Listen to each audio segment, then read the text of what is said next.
Tara, ultra runner, and also chatting about Rufa running up for air, which is in February. So let's go there first, shall we, Tara? Yeah. So now here's a question that I want to ask you because I don't know, and I kind of feel dumb asking. No, that's kind of what we do, though. We ask questions that we don't already know. Yeah, because I don't, right. But you're in a safe place. But I'm wondering if I should know. Like, Tara, do you work or are you like full-time trail runner? Oh, well, I run a lot, so that takes up time fully. Yeah. But I coach. I have a coaching gig where I have great clients and train them for different races. Because I know that on your Instagram there's you have affiliations, and I don't know. Yeah. I don't know if you make any real money at that, or maybe that's how you make a living. That's the question. No, I don't. I'm not a pro. Okay. I'm not a pro. I work with a lot of companies who graciously provide me money or goods depending on how I'm doing race wise and shoes, such. So, yeah, sometimes. So, we got to get you some regular shoes. I'm not a pro. Is that something you want to do, or is that just you just love running and that's just sort of a bonus? I just love running. Yeah, I just do. I mean, I'm just kind of a geek about it. So. And your husband's a runner. Yes. And so did you run together? Did you start? Did he start? How'd that go? Well, it's funny. It's a little story. Yeah. So we both have always been fit and exercised and done that kind of thing. And I guess fit has air quotes, depending on where you are in your stage of life. But it wasn't until I had my first kid about 14 years ago where he's the kind of guy who'll go to like the grocery store and read the magazines there. Right. Okay, Right. My kind of kid. Yeah, that's great. And so it was taking forever to come home, and my baby was real colicky, and it was just kind of tough, and I didn't know where he was, and he came home with this magazine, and he was like enthralled, and he was already into like Lotaja and those kind of events. So he's kind of like an endurance athlete. He's like, there's people that run these races all night, and they eat, and they don't even sleep or go to the bathroom. Just the typical. How long ago was this? Was this like late 90s or about 14 years ago? Okay, because I think like adventure ultra racing was sort of the first time I'd heard of any endurance sport that went overnight or something. That it was like a long, and it was human based, in other words, not like a race car race that goes overnight or something like that, but humans that participate in a sport that goes multiple nights in a row. Yeah, and not a relay. Not a relay. Like this. Right. Yeah, so that's just kind of how it started, and I could see that look in his eyes, and I was like, oh no, I've lost him. And I lost him. And then it took a while for me to get So he going. started doing the long distances. He dabbled in a lot of the local 50s, like a lot of Skaggs races out Antelope Island, and that would be Jim Skaggs out of Antelope Island. Shout out to Buffalo Jim. 100 and stuff. Yeah. So just a lot of those, and got involved with the Hummer Group with Manning and those guys, and so we just kind of went from there. And I jumped in after I had my second kid. I was just nervous. I think one of the things about trail running for women, well, they get scared of being taken, being eaten by something, or getting lost. And through the years, sometimes being taken and being eaten is by the same person. It could be, or animal. Yeah, both. So that's what I've run into just through the years when I've been out and about talking to other groups and learning what makes it work for trail running for women and addressing those things. And once you kind of get a pattern established and get out there and just feel comfortable in your surroundings, things start to work out a little bit. What are some of the hacks that you use to get comfortable? Do you take a dog? Do you have weaponry? Like, what do you? I know. What do you do? Yeah, for some, that's both. For me, it was just picking a simple route and doing that route every time, and learning where the holes were, or where like the deer might run past you, or what makes it work. Like, what are the locals that go out there and walk their dogs that day? Are they scary? Are they nice? Or you just kind of learn, especially in our little neighborhood. You kind of learn how that works, and it started to be less scary. And for me, it was just running down Birdsong. You guys know that part. I would run from my house on the road down Birdsong, which is barely a mile on a trail. And I was like, sweet, I'm a trail runner. And, I was feeling, I'd see the sunrise, and I'm like, yeah, this is awesome. And then, I probably did that route, gosh, like a year and a half. And like that's not every super day. woodsy either. Oh, no, it's not. It's not at all. But it's dirt. Yeah. And so then I started feeling a little better about that. And I knew that I wanted to go to other places that I could see from where I was. And in order to do that, I have to be more fit or have different gear or find more friends that would go with me. And it just kind of evolved from that point. And so go anywhere you want these days. So your safely. first long run was Oh gosh, a couple miles, or like how did you start? Sure. Well, I've been running since high school, just casually. Like I've never done a marathon. I've done a couple half marathons just for kicks, but never really been that serious about it. I just kind of ran just to, if I'm bored or just want to, just to be active. I have a lot of energy and just kind of burn off energy through the day. Before I was married, I had a job where I traveled all the time. And so I would, run on the treadmill for 30 minutes and call that good. And so just kind of always done some running, but never really expanded into the things I'm kind of doing now. Yeah, you're doing a lot. Yeah. And big stuff too. So what UTMB? So I don't know how many people. How many people from Ogden or how many people that actually go do that? What is it first of all, and then explain it's kind of a big deal. Yeah, it's a pretty big deal. It's in Chamonix in France, and it's basically the World Series of ultra running from around the world. And there's 7 different races that make up this week-long festival of races. And there's everything from like a community-based race, which a lot of locals get into. There's an adventure stage race that goes the whole week. There's a 100K, a 50K, a 100-miler. Then the one I did last year was kind of a random, it's like 93 miles. But they all are around or on the Trail de Mont Blanc, which is a famous trail. Imagine it's not like a shoreline, but it's like an established trail. We'll pretend it's cool as a shoreline. Like Ogden shoreline. Yeah. But it's an established trail that people go to, and they can even stay at different places along the way and make it as long as they want to adventure, or they can have a race. And to get into this race, you have to, well, that's all changed now, but when I got into it, you have to finish certain races that give you qualifying points that allow you to then enter a lottery. You get into the lottery, and then you accept, and then you get to do this race. Wow. And so, all that's changed now, and it's a lot of complications. So are you going back? Are you no. grandfathered into this something? I wish. Okay. No, so they've changed the format, like I said, and so it's a little bit trickier in North America to do qualifying races. But I am possibly doing one of those races this year, which I don't know if I want to go into right now or not, but no, but I'm excited to maybe go back and do that UTMB race. Leon, I know this is a familiar story to you with your experience of running in France. I know. Oh, I relate so much. It's like a same old story, same old story.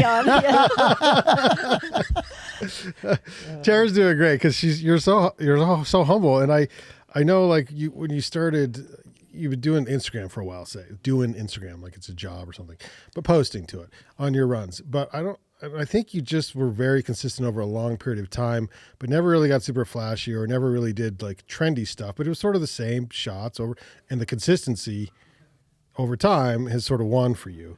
What are your thoughts on Instagram? Oh man, is this where we edit? Or Is it? Oh, you're real. No, I have a love. I think probably a lot of people have a love-hate with it. It's true. And this is a universal question that we'll talk to Leon about in just a second. Yeah. This will tie us in for sure. It's changed so much over the years, and we've seen all the trends and all the things. It's been around long enough that I have a teenager now on it, so it's like, whoa. But I started it originally long ago when my mom was sick, just to show her where I was running, because people were tired of seeing it on our family account. So it was more, like that sort of thing. And it was exciting. And, brands were excited to see people using their gear. And so you'd post something, and, backcountry would repost you, and wow, you'd get 2,000 followers in a day, you know, Yeah. and long gone are the days of that type of thing. And, Yeah. and that was kind of fun and the wild west of Instagram. But I mean, I really enjoy running, and that's kind of the bottom line. And I really just run and enjoy taking pictures of when I'm out. I think And that's kind of my shtick. And it appeals yeah. to some people, and to some people it doesn't, or they think it's not real. But it's For sure. it's really just kind of is mundane. But that's Right, but I can tell, and I think people can tell. They can see through. In other words, I mean, I actually can't think of specific accounts, but there's accounts out there who will post running photos, and you're like, this person never run. Like, they hardly ever run. Like, come on, you know what I mean? And so, but I think your account is just boring enough that it is just you running all the time. or my dog. You I know? got the Yeah, dog, monotonous, and the dog, and yeah, we're throwing it gets a little exciting there. So, but that we can tell, like, this girl really loves to run. My gosh, like that's what you. Well, plus it's the consistency that's inspiring too, because people can, you know, maybe they didn't get out that day, but you were able to get out that day, and so it inspires them to try to do the same the next day or whenever that is. And I think I think it comes down to anything on a regular basis is more inspiring than releasing something once a month, twice a week. You know, as often as you're able to do it when you go out. I think it's very inspiring. Oh. And that's so funny that you mentioned that you really started for your mom, because I think everyone knows I'm not really big into any of the social medias. I'm so glad that Brandon is. And so I provide the graphics for the social things. Yeah. But I think I did the most consistent when I went through quite a long spell where I was traveling a lot, and it was essentially so that my mom could follow where I was, right? And so enough so that she would know where sort of live stream cameras were. And so I was doing a lot of traveling, kind of around the world too. And so that was her way of keeping in touch with me. And so I know that it's inspiring to kind of see people that you know doing kind of cool things. And so there's that little, that's the other side of it, but mostly it was so my mom could sort of follow these places that I was. And then when I got back home, I just stopped doing that. She probably wishes I would more again now. Yeah. Moms love it. Moms love it. Yeah. Oh, absolutely. Let's talk Rufa real quick. How did you get involved with, what is it? Running Up for Air. What is it? How did it start, and how did you get involved? Rufa, Running Up for Air. It started 10 years ago in Salt Lake, where the founder, Jared Campbell, was, and you maybe have heard of Jared Campbell, the legend. He has won Barkley Marathon a couple times. Look it up on YouTube. Yeah, you got to look up Barkley Marathon, because that's a whole nother race. Yeah, take an afternoon, watch the movies. It's great. So he was training for this race, and one of the only places to do that in the winter in Salt Lake is up Grandeur Peak in Mill Creek area. And with the inverted air being so bad, getting up for air, running up above the air, was really the only safe place to be, just to avoid just the gunk and how that gets into your lungs. Which, if you're not from Utah or not from Salt Lake, Ogden, Provo Valley area, about this time of year, January, February, it tends to just sit in the valley, and it's this weird gunk thing that just sits there. And so you can get above it, but you got to go high. You got to run up for air. Yeah, run up for air. Run up for air. And so it turned into where he was training a lot, and his buddies they'd place bets on how many laps he could do, and then it turned out to be something where he could donate the money from these bets, and they had like an aid station and a trunk just in the parking lot, and like in a car, and it got bigger and bigger. Buddies would come and want to run with him, and it just emerged. And like I said, this is the 10th year it's been going on. It got big enough to where it was an actual race. Probably 6-7 years ago, I participated in it, and it was great. Loved it. It's beautiful down there. The situation was, the second year I went down to run it was, gosh, this is great. There's a lot of people from Ogden Davis down here, and we're running it for air, and we're all driving down here. Gosh, wouldn't that be awesome if we could do this in Ogden? Yeah. We have a similar mountain, a similar mountain, about the same distance and vert as what we're on here in Grandeur. But we have this amazing community. You guys just talked about community and with the arts. And we'll just back to the adventure side. We have such an amazing group of just people who are outside all the time. And they don't maybe consider themselves athletes, but they're out on Malins every day. Yeah. They're going up and down. They could be like grandpas, these two grandpas I see out there every day. There's so many people that love being outside. And I was with another friend of mine and I who brought that to Ogden. And the biggest thing was, well, how are we going to find how to connect with Jared Campbell? Like, who's got his number? Yeah, Like, how are we going to do that? And it's the same, it's like what you're saying, it's just the power of networking, and through social media, we're able to contact him. And of course, he's about the nicest guy and as gracious as he can be. And so there was already one similar, running it for air starting in the Denver area.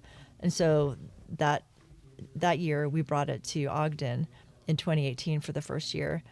And so this is our 4th year here in Ogden. We've got the COVID years.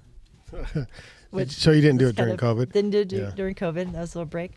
So we're back. We average around 80 people. Love to have more. We have the capacity because of permitting to have more. But it's just going well. But you do Malins. We started at the 29th Street Trailhead. Okay. Right there off of Buchanan. You have to come all the way down and touch the road? How does it work? Now you just high five. High five. Right there. Yeah. No, so you start there at the trailhead at the giant awning, and you go up. We call it the traditional route, up to Malins, up above the pond, through the tunnel, hang a right, up the hill, tag the tent at the top or the peak, and come back down. And it's about 6 miles round trip, about 2,300 feet. And what happens is, more importantly, backing up from the race structure, it's a charity event. Yeah. So I'm the race director here in Ogden, but it's volunteer.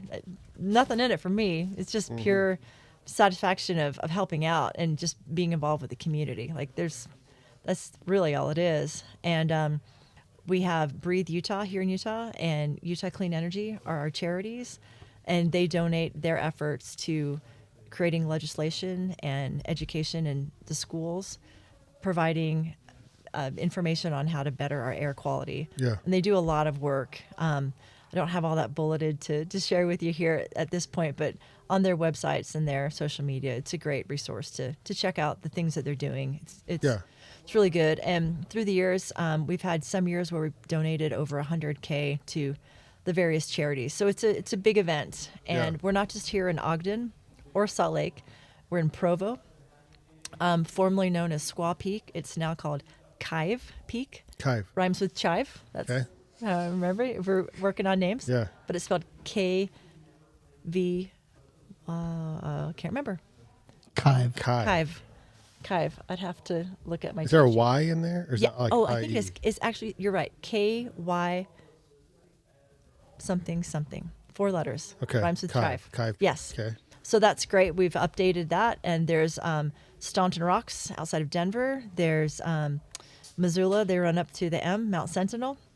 They're in town, and our Seattle friends are joining us this year with Tiger Mountain in Seattle area. Awesome. This is going to be nationwide soon. International, actually. We have an event in Chamonix. Sweet.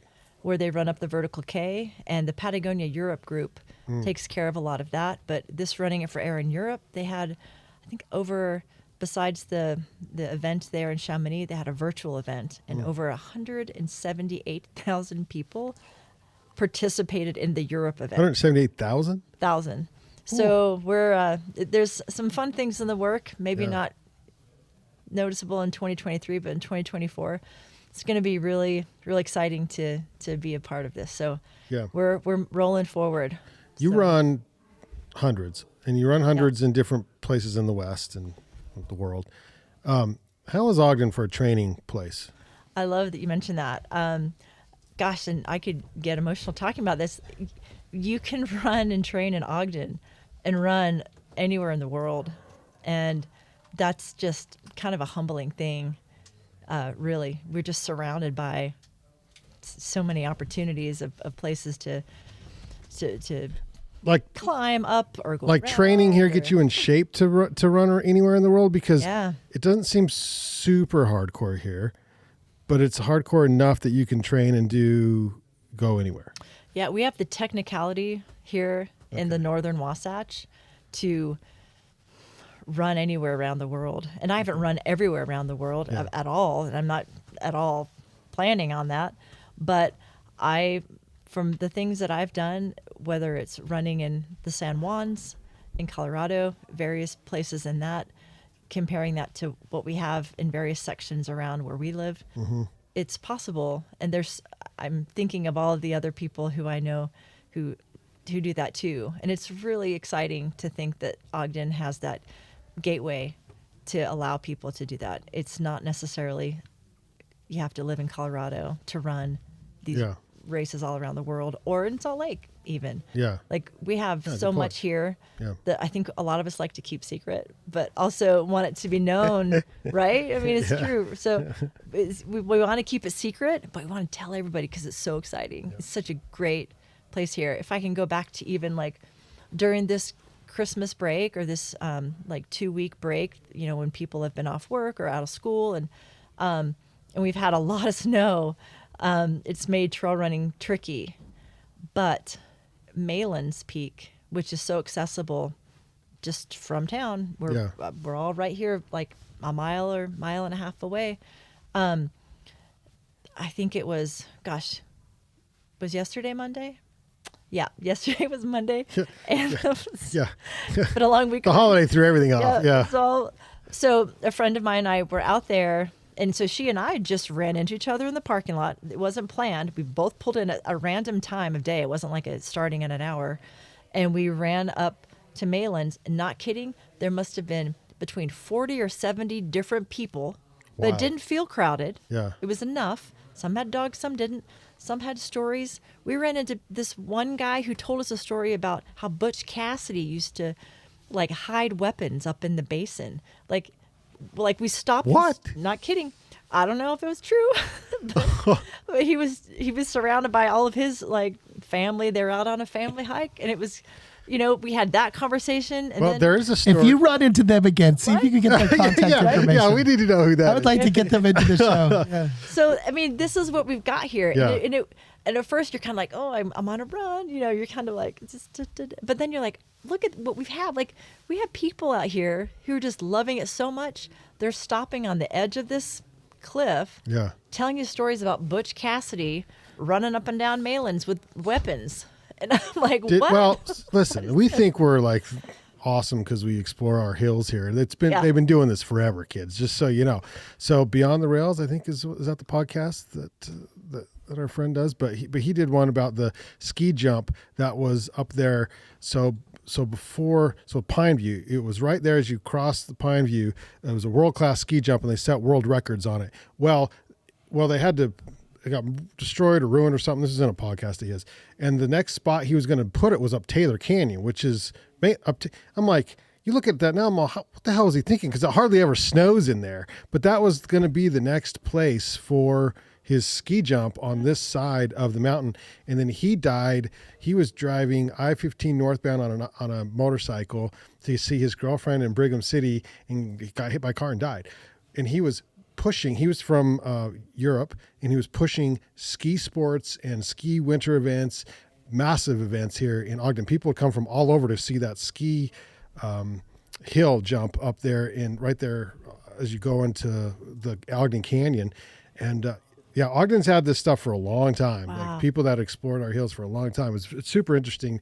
Beyond the Rails. That's a pretty good podcast by our friend, but check that one out. And it's cool. The people you meet on our local trails, you never know. It's nuts. And we're all out here trying to, you know, fight the inversion or fight the gunk. Yeah, the gunk. And so it's just been it's been cool to be able to help put this on, because I might orchestrate it, but when it comes down to race day, and any of the folks who help me out can attest to this, we all hold each other's hands and make this work. Like it's so much fun. And we had almost the same amount of people volunteer that participated last year. It was like a concierge volunteer for each runner, even though it really wasn't. But we had that many people who want to come out and help. as we do who help in their way of running the race.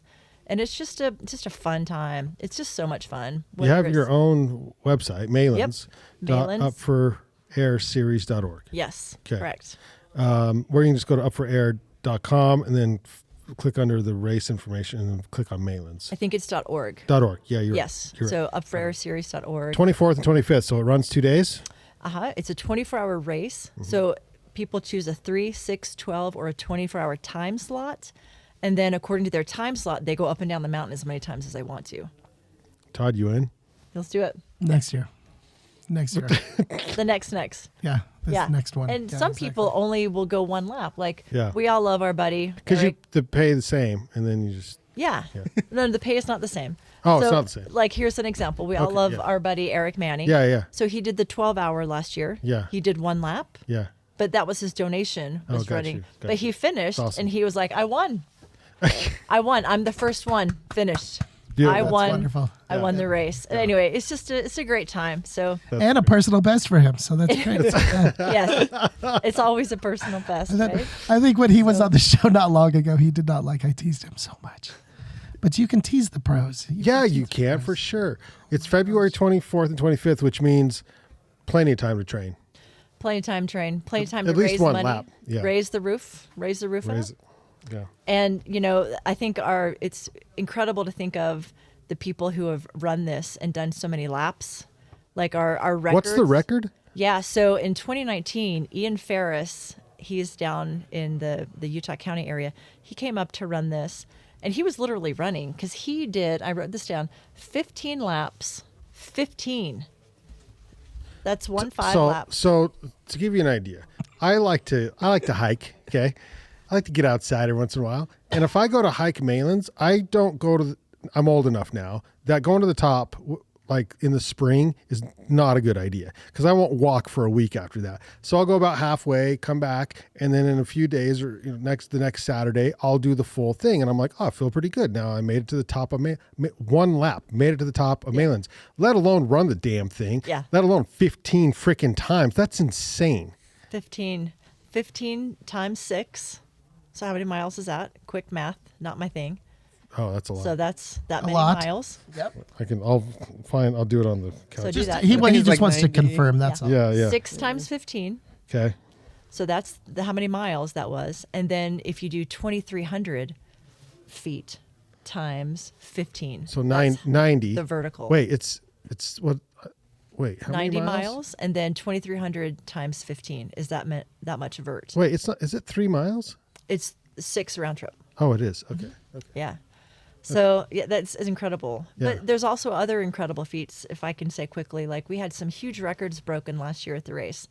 The 6-hour race, Ryan Montgomery from the Wanship area, he came down and ran 5 laps in 6 hours. So just put that, like throw that. Yeah, that's nuts. And then he finished that. He broke Mike Ambrose's former record by 4 minutes. So he finished those 5 laps in 5 hours, 51 minutes. And he came flying in because that was, I think he was trying to get that record. Yeah.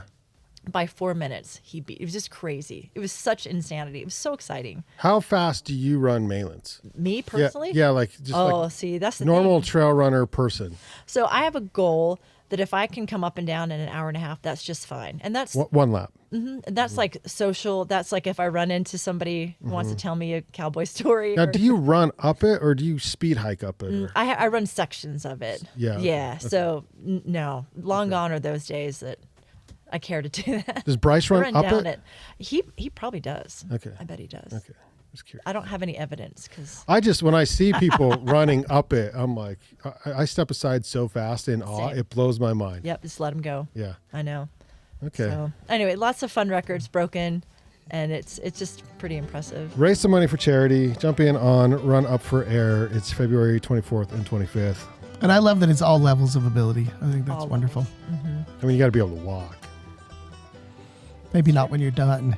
There's a climbing up for air, but that's another story. There's Yeah. the Kufa that's down Yeah. at the front. Yeah, So. it just sounds dirty, but yeah. That's all.